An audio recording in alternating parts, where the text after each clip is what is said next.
Je pense qu'être freelance, c'est un petit peu le fantasme de beaucoup de personnes. Beaucoup de personnes s'imaginent que dans le monde de l'entrepreneuriat, au sens large, la position de travailleur indépendant, c'est peut-être la position la plus confortable parce que tu t'imagines que c'est typiquement le genre de métier qui te permet de voyager un petit peu partout dans le monde. Si tu as envie de te lever à 14 heures pour commencer ta journée, tu peux complètement le faire. Tu as envie de travailler avec tes clients de rêve, tu peux le faire. Est-ce que tu dois rendre des comptes à quelqu'un? Absolument pas, vu que tu es ton propre patron.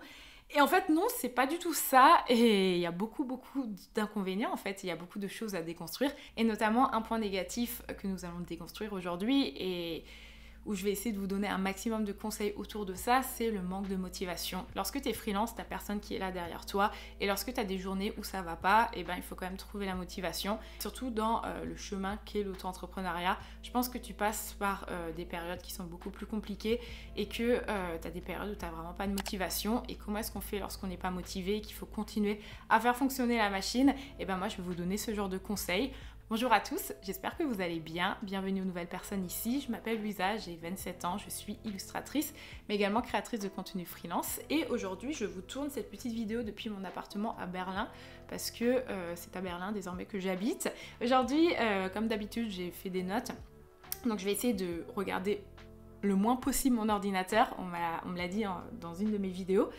Et ouais, je vais vous donner un maximum de conseils sur comment retrouver la motivation en tant que freelance. J'ai eu une énorme période de non-motivation en fait. Et j'ai vraiment eu une période où j'ai très peu travaillé. Je pense que cette période a quand même duré quasiment 6 mois, ce qui est énorme. J'ai réussi à m'en sortir financièrement parce que j'ai eu des bons projets.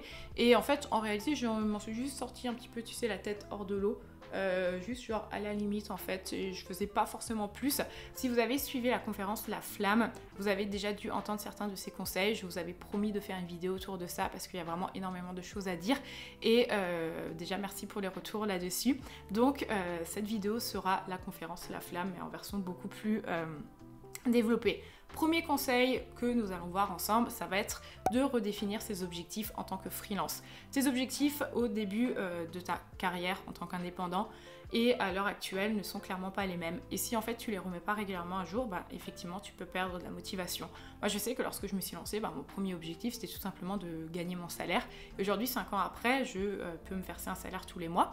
Donc il faut que j'essaye de trouver un autre objectif. Et quel peut être cet objectif? Ça peut être des objectifs de carrière, ça peut être une façon de vouloir évoluer à travers son boulot. Également d'un point de vue perso, quels sont mes objectifs à l'heure actuelle? Ça peut être des petits objectifs, tout simplement comme faire un voyage l'année prochaine.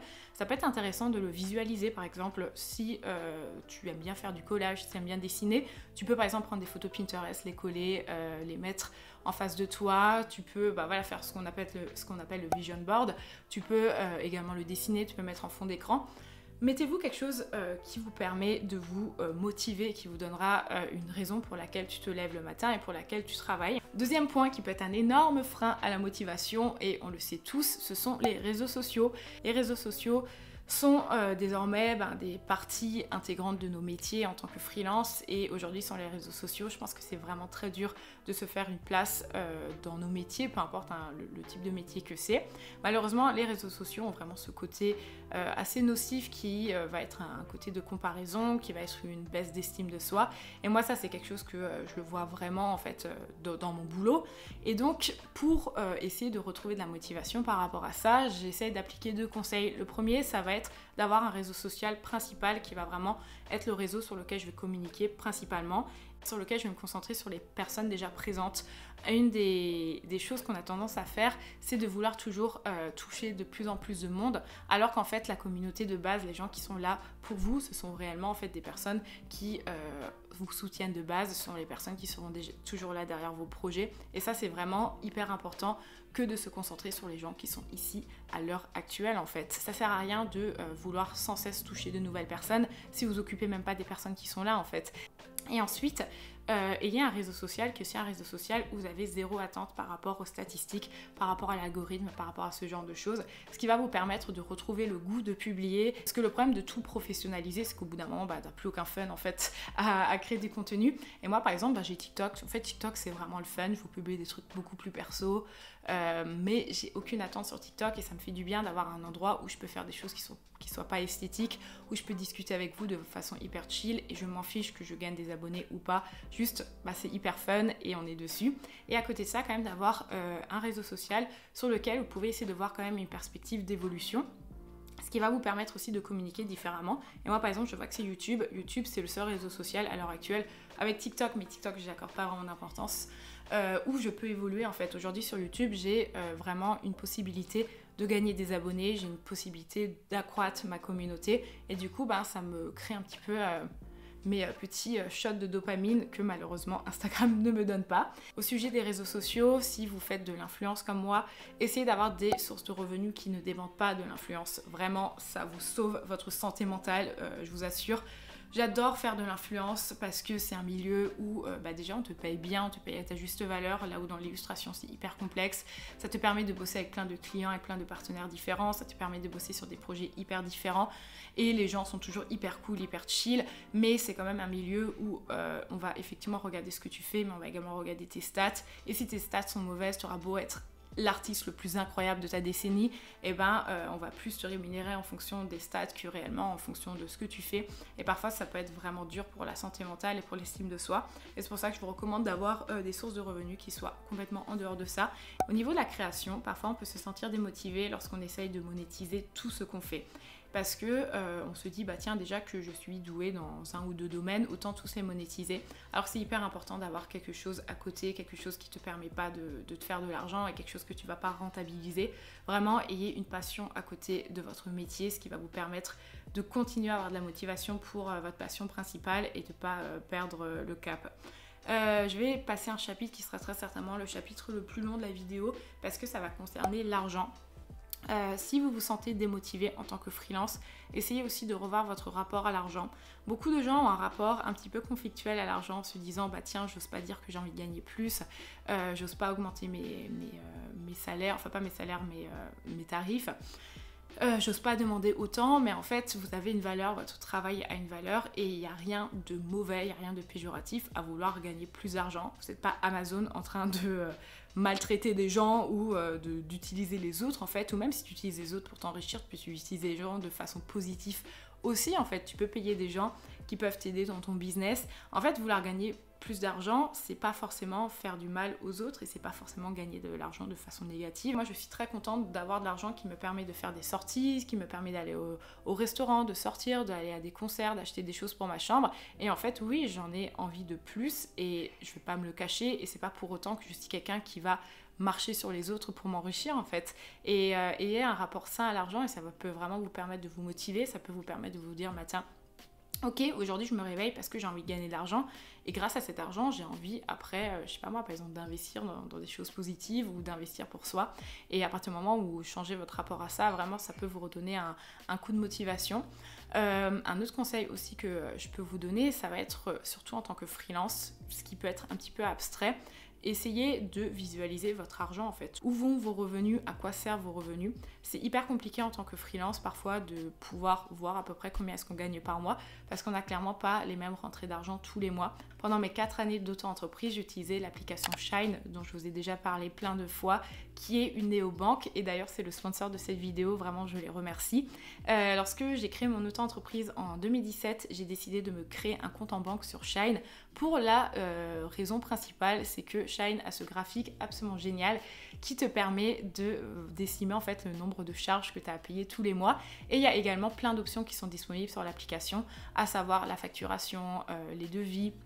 Il y a des relances qui peuvent être faites aux clients, tu peux envoyer des messages directement à travers l'application. Moi, une chose que j'ai beaucoup aimé aussi à travers Shine, c'est la manière dont le SAV est assez réactif quand j'avais des questions à leur poser. Ça a été ma banque pendant 4 ans, ça l'est plus à l'heure actuelle, pour être complètement transparente avec vous. Non pas qu'elle m'ait déçue ou quoi que ce soit, c'est juste qu'en changeant de statut, mon cabinet comptable actuel a souhaité que je change de plateforme, mais Shine accompagne tout type d'entreprise. Vous pouvez également être en URL et être sur Shine, il n'y a absolument pas de problème, c'est juste que moi avec mon comptable il faut que je passe autre part. Qu'est-ce que j'avais comme avantage avec Shine? C'est que j'avais une carte bleue, c'est une carte que tu peux paramétrer facilement, et tu peux également avoir une carte virtuelle, à savoir sur ton iPhone par exemple. Grâce à ça, il y a des assurances pour protéger ton téléphone, tu peux doubler la garantie de ton matériel, il y a énormément de choses, comme par exemple le fait que Shine peut aussi t'accompagner pour la création de ton entreprise. Il y a des options qui sont disponibles. cool. Par exemple, ici, on a l'option Shine Start à 59 €. Shine va venir s'occuper des démarches administratives pour créer votre micro-entreprise et tu as 6 mois de compte pro qui sont inclus. Et en cliquant sur le lien en barre d'infos, vous pourrez également profiter de 10 € de réduction. Et si Shine, ça vous intéresse, il y a des abonnements qui sont à partir de 7,90 € par mois. Il n'y a pas de frais cachés, il n'y a pas d'engagement, donc tu peux vraiment partir quand tu veux. Et voilà, je remercie Shine, merci pour tout, merci de m'avoir sponsorisé sur cette vidéo. Et d'ailleurs, on a déjà travaillé ensemble dans d'autres vidéos. Merci d'avoir été ma banque pendant 4 ans. Je vous mettrai toutes les infos en barre d'infos. Et d'ailleurs, pour les indépendants, ils ont un super blog qui donne plein de conseils. Si vous souhaitez vous lancer en tant que freelance, n'hésitez pas à aller voir. C'est 100% gratuit et vraiment, c'est un énorme plus. Du coup, continuons, toujours dans l'argent. Moi, je fais également des budgets mensuels dans ma vie perso, ce qui me permet vraiment d'avoir une motivation. Je suis sous un statut EURL et du coup, c'est un petit peu différent. Je me verse un salaire fixe tous les mois, mais qui est un salaire un petit peu réduit par rapport à ce dont j'ai réellement besoin parce que je fais passer des choses en frais pro. Et pareil, ça me rendait ma notion d'argent encore plus abstraite que ce qu'elle était déjà à l'heure actuelle. Donc j'essaye vraiment de noter tout ce que je dépense par mois parce que ça me permet du coup de savoir ce dont j'ai besoin par mois et ça me motive tous les matins pour travailler. Et n'hésitez pas également à diviser en fait en petites victoires vos rentrées d'argent en fait. Très souvent on peut être très dur avec soi lorsqu'on n'arrive pas à atteindre ces chiffres d'affaires qu'on s'est fixés et ça peut vraiment nous démotiver, mais au lieu de se dire ah bah tiens j'ai pas réussi, je sais pas moi, à faire 2000 € de chiffre d'affaires ce mois, ça peut être plutôt cool de se dire ok ce mois j'ai pas réussi, mais à côté de ça le mois dernier j'ai réussi à faire autant, ou ce mois-ci ben, j'ai pas réussi à atteindre mon chiffre d'affaires mais j'ai réussi à bosser avec ce client avec lequel je voulais bosser depuis super longtemps. Donc vraiment les copains, soyez bienveillants avec vous-même. Autre conseil qui moi marche de ouf en ce moment, c'est le fait d'avoir une routine. Motivez-vous à avoir une routine et cette routine elle peut passer par le fait d'incorporer d'autres choses dans sa semaine. Moi j'essaie d'incorporer un maximum de sorties dans ma vie perso, ce qui me motive à travailler de ouf dans la journée. Avant ça j'étais typiquement le genre de personne qui lorsqu'elle avait un rendez-vous en milieu de journée elle pouvait pas travailler avant, mais j'ai essayé de déconstruire ça et du coup j'essaie de caler un maximum de choses dans mes journées. Comme ça ben, je travaille à fond et le soir je suis motivée de faire d'autres choses dans ma vie perso. Aller travailler dehors c'est un gros plus. Moi je sais que depuis que je travaille dehors je suis beaucoup plus motivée. Se forcer à travailler aussi c'est plus simple à dire qu'à faire, je le sais, mais parfois lorsqu'on se force il suffit juste de quelques jours afin de pouvoir reprendre le rythme et à partir du moment où tu es dedans tu es vraiment à fond. Échanger serait un excellent conseil que je peux vous donner lorsque tu es démotivé. Apprends à échanger avec des gens autour de toi, ça peut être tes amis, ça peut être ta famille. Lorsque je dis échanger avec des gens autour de toi, des gens qui comprennent ta situation, parce que très souvent les gens qui ne sont pas dans l'entrepreneuriat, ou du moins je veux dire l'auto-entrepreneuriat, peuvent pas comprendre. Très souvent tu peux te retrouver avec des gens qui sont en mode en fait, juste bouge-toi, et toi t'es en mode oui mais le problème c'est que j'arrive pas à me bouger. Donc échanger avec des gens qui sont également dans ce milieu, ça peut être un énorme plus. Ça peut être à travers les réseaux sociaux, je sais qu'il y a une super communauté d'illustration en France. Ça peut être dans des espaces de coworking également. Et je terminerai par un conseil dont on ne parle pas assez, c'est la santé mentale. Soyez également bienveillant avec vous. C'est complètement normal d'avoir des moments où tu n'es pas à fond, tout comme un salarié n'aura pas des moments à fond dans son boulot, sauf que c'est peut-être plus simple en tant que salarié dans une boîte parce que tu as quelqu'un derrière qui va te mettre peut-être plus de pression, parce que tu as des collègues avec lesquels tu peux travailler et surtout tu sors de chez toi lorsque tu vis des événements vraiment pas cool dans ta sphère privée et que du coup tu dois te motiver dans ta sphère pro qui est également dans ta sphère privée à travailler, ça peut être vraiment complexe. Donc vraiment soyez bienveillants avec vous-même et acceptez que parfois il y a des jours où ça marche pas. Et ça peut être cool aussi de revoir son organisation par rapport à ça. Ça, ce sera une autre vidéo que je vous prépare sur mon organisation en tant que freelance. Moi, je sais qu'il y a des jours où j'arrive pas à travailler et du coup, je me dis ok, ces jours-là, ce seront les jours où je ferai moins de choses. Et ça me permet quand même de ne pas culpabiliser et ça me permet quand même d'être efficace sur l'ensemble de la semaine.